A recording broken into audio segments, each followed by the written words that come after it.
ሰላም ጤና ይስጥልኝ እንደምን ቆያችሁ ውድ አድማጮቻችን የፋስት ስፖርት ዩብ ነው። ተወዳጁና ተናፋቂው የእንግሊዝ ፕሪሚየር ሊግ ቅዳሜና እሁድ በሚደረጉ ጨዋታዎች ቀጥሎ ሲካሄድ ለአራትዮሽ ዋንጫ እየተፋለመ የሚገኘው የለንደኑ ዝነኛ ክለብ አርሰናል በሜዳው ኤሚሬትስ ስታዲየም ከኤቨርተን ጋር የሚያደርገው ጨዋታ ይጠበቃል። የአርሰናሉ አሰልጣኝ ሚካኤል አርቴታ ፕሬስ ኮንፈረንስ ላይ ተገኝተው ጨዋታውን በተመለከተ ማብራሪያ ሰጥተዋል።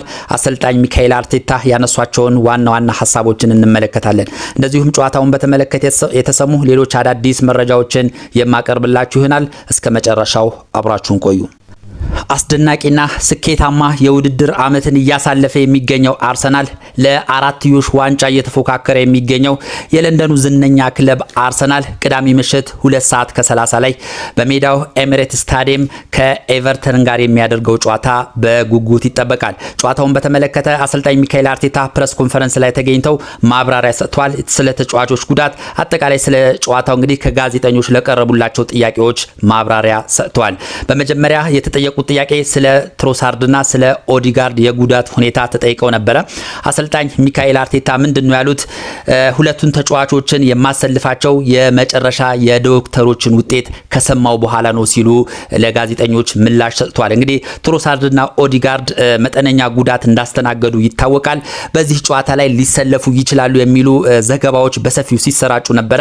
ነገር ግን አሰልጣኝ ሚካኤል አርቴታ እነዚህን ተጫዋቾች የማሰልፈው ከዶክተሮች በሚመጣልኝ መረጃ መሰረት ነው። ዶክተሮች ሙሉ ለሙሉ አገግመዋል፣ ለጨዋታው ሙሉ ለሙሉ ዝግጁ ናቸው ካሉኝ ላሰልፋቸው እችላለሁ። ከዛ ውጪ ግን ከዶክተሮች አጠራጣሪ ሁኔታ ከገጠመኝ በነገው ጨዋታ ላይ የመሰለፍ እድላቸው ዝቅተኛ ነው ሲሉ እንግዲህ አሰልጣኝ ሚካኤል አርቴታ ገልጿል። እንደ አጠቃላይ እንግዲህ ኦዲጋርድና ትሮሳርድ እንግዲህ አጠቃላይ የጤንነታቸው ሁኔታ ከዶክተሮች በሚመጣው መረጃ መሰረት የሚሰለፉ ይሆናል ማለት ነው። በማስከተል አሰልጣኝ ሚካኤል አርቴታ ስለ ቡካዮ ሳካ አሁን ላይ ያለው ስለ ወቅታዊ ብቃቱ ተጠይቀው ነበረ። በወቅታዊ ብቃቱ ላይ አሁን ላይ ጥያቄዎች እየተነሱበት ነው። ሳካ ምን ሐሳብ አለ ሲል እንግዲህ ከጋዜጠኞች ጥያቄ ቀርበውላቸው ነበረ። አሰልጣኝ ሚካኤል አርቴታ ምንድነው ያሉት? አንዳንድ ጊዜ ያጋጥማል ብሏል። በአንዳንድ ጨዋታዎች ላይ ላይሳካልህ ይችላል። በአንዳንድ ጨዋታዎች ላይ የብቃት መውረድ ሊከሰትብህ ይችላል። ነገር ግን ይሄ አልፎ አልፎ የሚከሰት ነገር ነው። ሳካ አመቱን ሙሉ ወጥ በሆነ ድንቅ አቋም እያሳየ የሚገኝ ድንቅ ተጫዋቻችን ነው። የማይተካ የአርሰናል ተጫዋች ነው ሲሉ ነው እንግዲህ አሰልጣኝ ሚካኤል አርቴታ ቡካዮ ሳካን የተከላከሉት። እንግዲህ በአርሰናል ቤት ውስጥ የማይተካ ሚና ካላቸው ተጫዋቾች መካከል ቡካዮ ሳካ ቀዳሚው ነው። ስለዚህ ፐርፎርማንሱን አሻሽሎ የበለጠ የጎመራውን ሳካን ትመለከታላችሁ ብሏል። እኔ የሳካ በግል የቡካዮ ሳካ አድናቂ ነኝ፣ እተማመንበታለሁ ሲሉ ነው እንግዲህ አሰልጣኝ ሚካኤል አርቴታ ለቡካዮ ሳካ ያላቸውን አድናቆት የገለጹት። ሌላው እንግዲህ ስለ ዴቪድ ሞይስ ተጠይቀው ነበረ። እንግዲህ የቀድሞ አሰልጣኝ ሚካኤል አርቴታ እንግዲህ የኤቨርተን ተጫዋች እንደነበሩ ይታወቃል። በዴቪድ ሞይስ ስር እንደሰለጠኑ ይታወቃልና ስለ አሰልጣኙ ያለ ሐሳብ ምንድነው ተብለው ተጠይቀው ነበረ።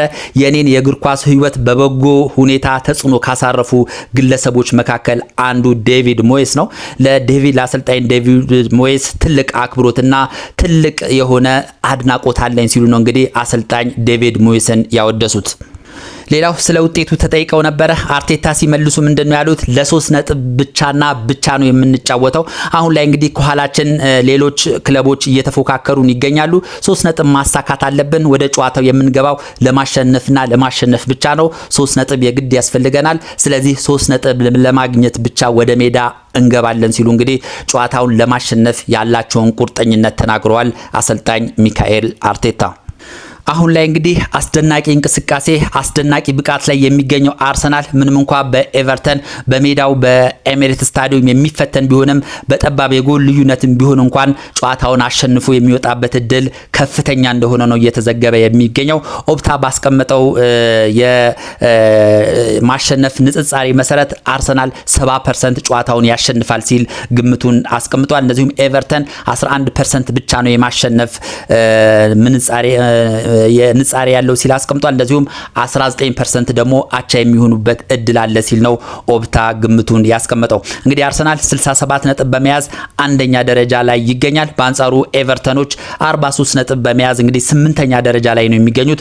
አርሰናል በዚህ ዓመት በፕሪሚየር ሊጉ ብቻ 59 ጎሎችን ማስቆጠር ችሏል። በአንጻሩ ኤቨርተኖች 34 ግቦችን ከመረብ አሳርፏል። በእንግሊዝ ፕሪሚየር ሊግ ብቻ ማለት ነው።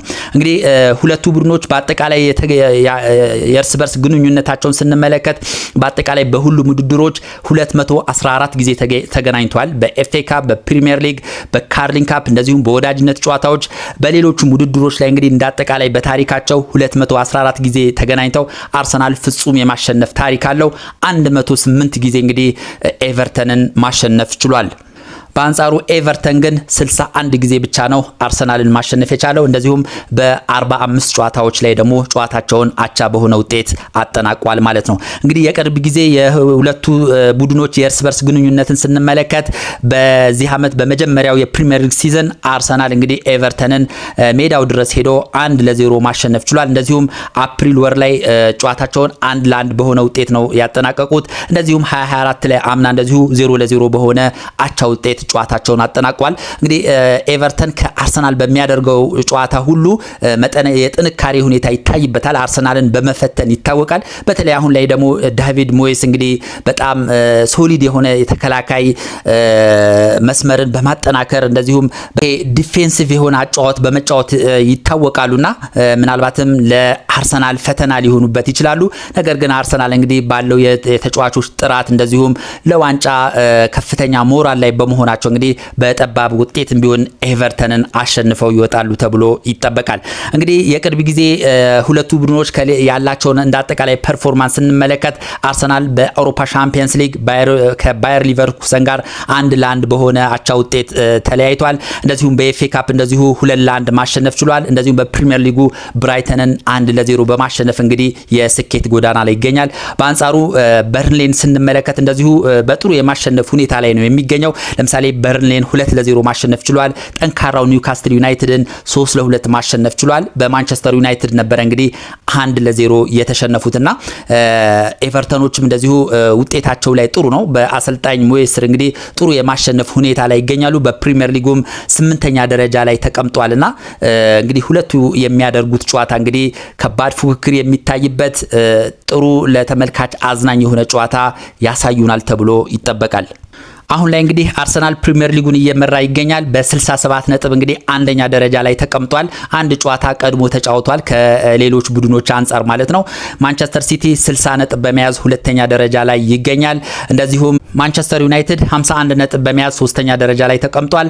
አስቶን ቪላ 51 ነጥብ በመያዝ እንደዚሁ በጎል ክፍያ ተበላልጠው ከማንቸስተር ዩናይትድ ጋር ማለት ነው አራተኛ ደረጃ ላይ ተቀምጧል ማለት ነው። አርሰናል አሁንም ሊጉ እየመራ ነው። በሻምፒየንስ ሊግ ጥሩ ግስጋሴ እያደረገ ነው። በኤፍኤ ካፕ እንደዚሁ አሸንፎ ወደ ቀጣዩ ዙር አልፏል። በሊግ ካፕ እንደዚሁ ፍጻሜ ደርሷልና አርሰናል ፍጹም የሚገርም አመት በጣም ስኬታማ የሆነ አመት እያሳለፈ ይገኛል።